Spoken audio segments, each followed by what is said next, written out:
Je sais. Vous dites exactement la même chose que moi. Oui, il est beau ce soir. Salut les amis, je me suis fait beau pour la Ligue des Champions, mais voir le Real gagner, je pense que c'est du gâchis. Le Real a gâché ma soirée. Malheureusement, comme je le craignais, le Real s'impose sur 2 buts à 1 face à l'Atlético.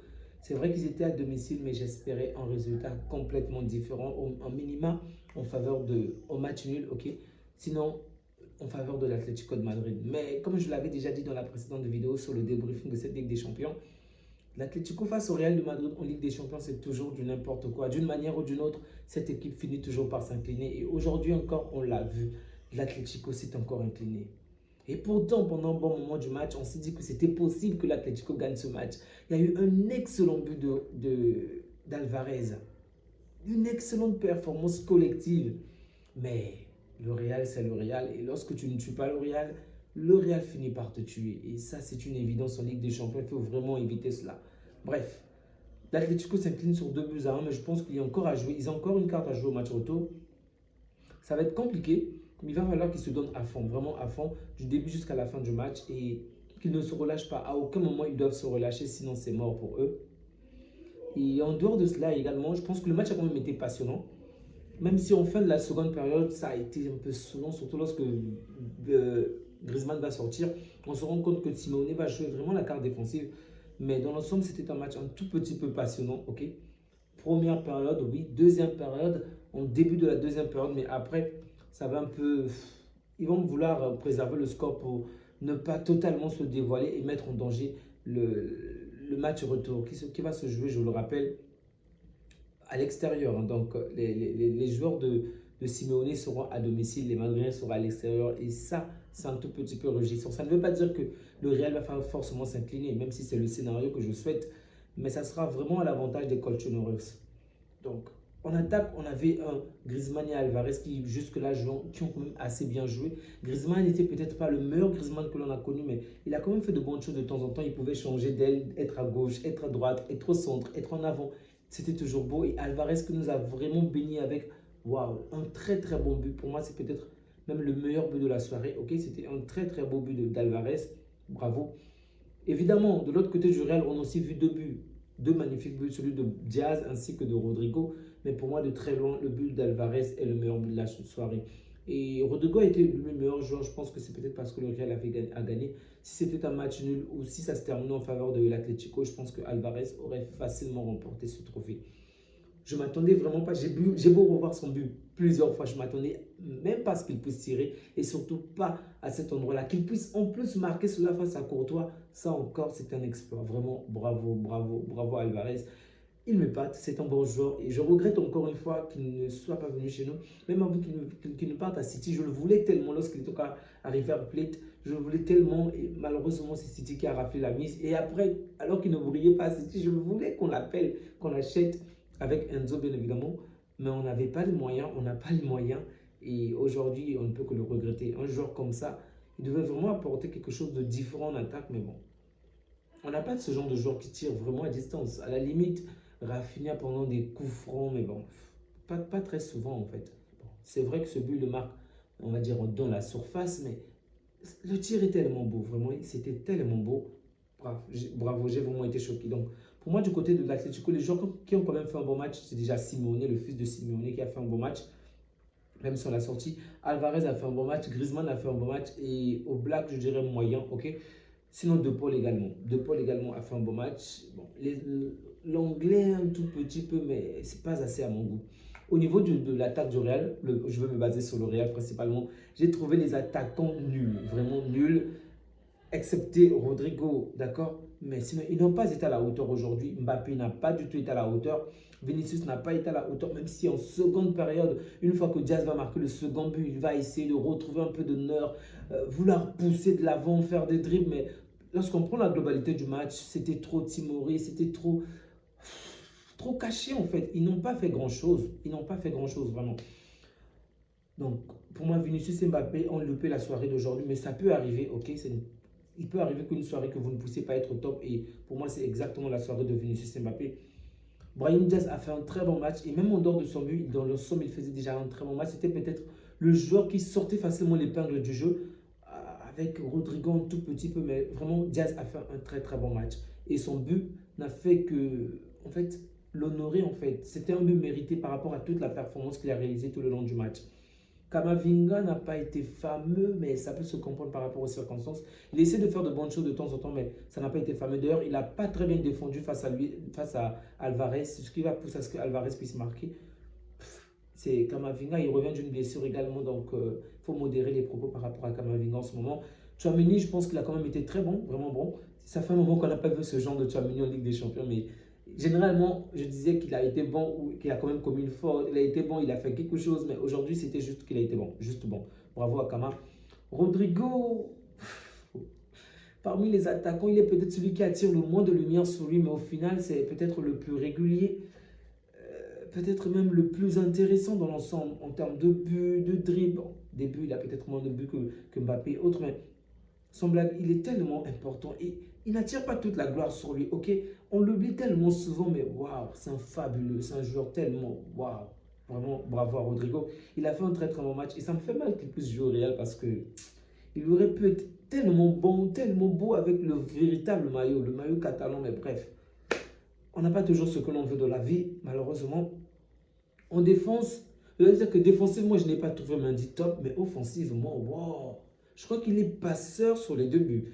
En tout cas, il a contribué sur les deux buts du Real. C'était tellement bon offensivement. J'étais choqué, vraiment choqué. C'est vrai qu'on sait très bien qu'il joue bien offensivement, mais là, je l'ai vraiment trouvé très très bon. Mendy a été très très bon offensivement, même si défensivement, il y a encore pas mal de choses à voir.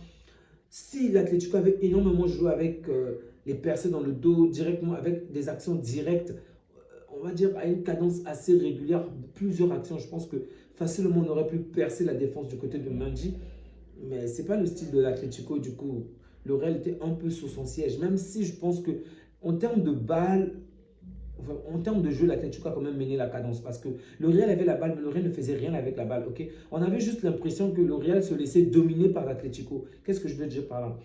Lorsque le score était nul, l'Atlético avait le contrôle du match. Et même lorsque le Real menait 2 buts à 1, c'est vrai que le Real a repris de l'ascendant, allé de l'avant et s'est procuré pas mal d'occasions. Mais c'était plus, je veux dire, les décisions de l'Atlético qui ont transformé cela. Dans le sens où c'est Simeone qui demande aux joueurs de reculer. Au final, lorsque Simeone va demander aux joueurs de reculer, le Real va commencer à avancer. Lorsque Simeone va faire des signes ou lorsque les Colchoneros vont commencer à presser un tout petit peu, on voit que le Real va baisser en cadence. Vous comprenez ce que je veux dire? Donc, c'est comme si c'est directement les actions de l'Atlético qui impactait sur le Real, les actions du Real, pas l'inverse. C'est vrai que vous allez me dire que c'est un match, évidemment, qu'une décision que X prend, forcément Y est impactée, mais dans l'ensemble, c'était généralement toujours du côté des Colchoneros que les actions commençaient avant que cela ne se termine par le Real. Ok, donc, lorsqu'un joueur je prends un exemple, lorsqu'un joueur de l'Atlético va foncer, celui du Real va reculer. Et lorsque celui de l'Atlético va reculer, celui du Real va avancer. En fait, les Madrilènes ont trop été attentifs à mon goût, ok? C'est comme s'il fallait tout le temps réagir. Lorsque l'adversaire va faire ceci, on réagit. Toujours en train de réagir au lieu de proposer. C'était trop académique alors que ce n'est pas vraiment le Real. C'est vrai que le deuxième but de Diaz se marque une fois encore, on va dire c'est une ou deux fois. C'était une petite combinaison, mais pour l'ensemble, sincèrement, le Real a peut-être gagné aujourd'hui et le Real va peut-être se qualifier, mais c'est peut-être la manière de faire du Real qui est toujours comme ça, mais ce Real n'est vraiment pas beau à voir, sincèrement. Et je ne le dis pas pour être méchant, mais ce sont toujours des individualités en fait qui font le jeu. Ce sont toujours les individualités qui parviennent à marquer. Et j'ignore si je dois dire que c'est le coach ou c'est juste l'ADN du Real, mais pour moi, c'est pas plaisant à voir. Sincèrement, c'est pas plaisant. J'aurais vraiment souhaité voir un collectif marqué, voir toute une équipe marquée, voir toute une équipe dominée. Mais on avait toujours l'impression que le Real va se battre, va se battre. Après, X va faire la différence, Y va faire la différence et Diaz l'a fait. C'est vrai que le but de Diaz, ça a été une toute petite combinaison, mais en vrai, de vrai, il a fait tout seul. Et d'ailleurs, c'est même sur un coup de chance qu'il réussit à marquer parce qu'il a failli tomber tout seul. Mais au final, il ne va pas tomber et ce petit mouvement-là va déconcentrer l'adversaire et il va réussir à marquer. Idem pour le but de Rodrigo. Pratiquement seul. C'est vrai qu'il y a une petite combinaison, mais on sent très bien que ce n'est pas un collectif en fait. C'est un joueur qui va se surpasser dans une action, qui va se surpasser à un moment donné du match et qui fait la différence. C'est sur ce point que moi je dois reprocher à Ancelotti. Ça lui permet de gagner certains matchs, mais j'ai hâte de voir un adversaire encore plus ténu que cette équipe de Colchonero. J'ai hâte de voir ce qui va se passer à l'extérieur. Parce qu'à domicile, c'est facile de jouer sur ton siège. Tu as tous ces supporters qui te soutiennent. Ouais, c'est un peu facile. Mais qu'est-ce qui va se passer à l'extérieur? Ça, j'ai hâte de le voir. Si jamais ils parviennent à gagner, tant mieux pour eux. Même si je serais quand même triste de voir ce résultat. Mais bon, les Colchoneros avaient toutes les armes en main pour renverser ce match. Malheureusement, ils n'ont pas su s'y prendre comme il le fallait. Donc, victoire méritée de la part du Real. Valverde qui nous sort un bon match. Raúl Asensio également a fait un bon match. Rudiger, bon, un match correct.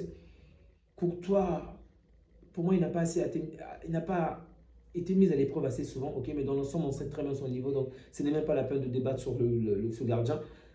Les autres résultats de la soirée, je dois avouer que j'ai été bluffé par Arsenal. Vraiment, je ne m'y attendais pas. Stan va certainement être en feu aujourd'hui. Mais les 7 buts à 1, je vous l'avais dit aujourd'hui. D'ailleurs, tous les résultats sont sortis comme je le pensais, excepté celui de Lille contre Dortmund. Bien évidemment que je n'étais pas à 100% d'accord, mais le match de Lille contre Dortmund se termine sur un score de parité. C'est également un match où je ne m'attendais pas. À domicile, je me disais que Dortmund devait prendre l'ascendant ça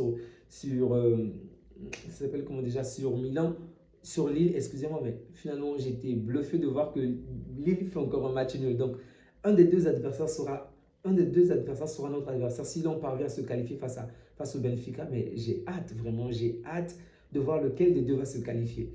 Du côté de l'Aston Villa contre Bruges, je vous l'avais dit que Bruges a fait un bon match, Bruges s'est qualifié, c'était très bien, mais le niveau face à Aston Villa, c'est un fossé encore plus grand que Bruges ne pouvait pas se qualifier face à Aston Villa. Bon, les cartes ne sont pas encore battues, c'est encore possible, ok, mais comme je vous l'avais dit, Aston Villa, je vois bien Aston Villa passer, ok, et Aston Villa passe aujourd'hui sur 3 buts à 1 du moins, gagne le match, aller sur 3 buts à 1, vraiment, pour moi, c'est pas choquant. Je veux voir ce qui va se passer au match retour, mais je me tiens encore mon classement, je me tiens encore ce que j'avais dit. Pour moi, Aston Villa passera. Au niveau de Bruges, au niveau de Dortmund contre Lille, vous avez remarqué que je n'ai rien dit parce que je vous assure que je ne pourrais pronostiquer sur ce match parce que je suis choqué de voir Lille faire un match nul à l'extérieur. Je m'attendais à ce que ça se fasse sur 2 buts à 1 petit score, ok, mais en faveur de Dortmund et qu'au match retour, qu'il fasse le nécessaire, mais que ça se termine soit par un match de parité ou une victoire de Lille, mais Dortmund passe quand même, ok? Mais là, un match nul, vraiment, je ne m'y attendais pas.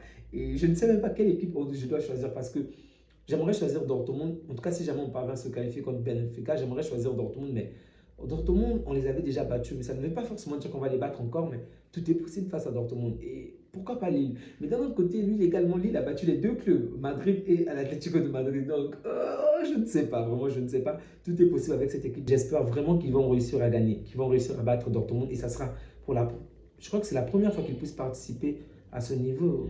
Sauf erreur de ma part, ça va être la première fois. Et si jamais ils parviennent à se qualifier pour les quarts de finale, je suis sûr que c'est la première fois pour Lille. Mais bon, j'espère qu'ils iront encore un peu plus loin.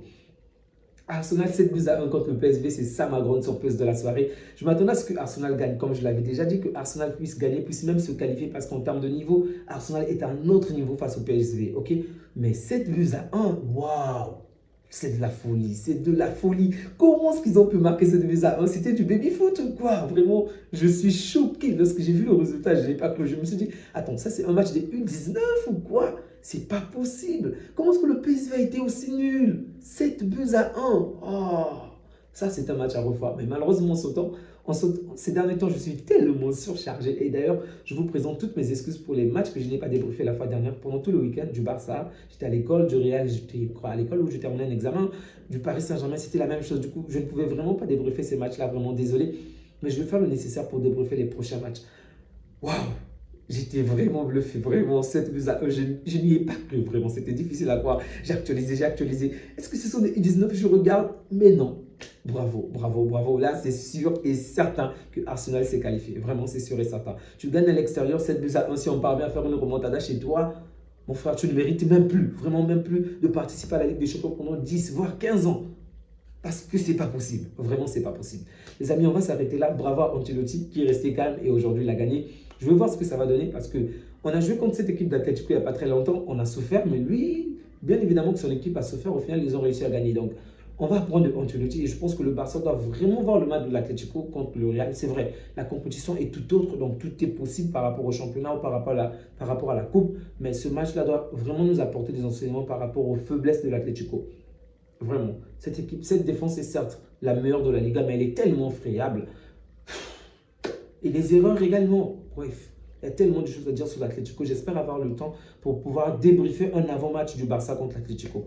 Prenez soin de vous les amis, on se dit à bientôt. Donc, on se prépare pour Barça contre Benfica. Benfica, Pronostic du match, 4 buts à 2 en faveur du Barça. Bon, soyons gentils, 4 buts à 1. À bientôt les amis, que Dieu vous garde. Ciao.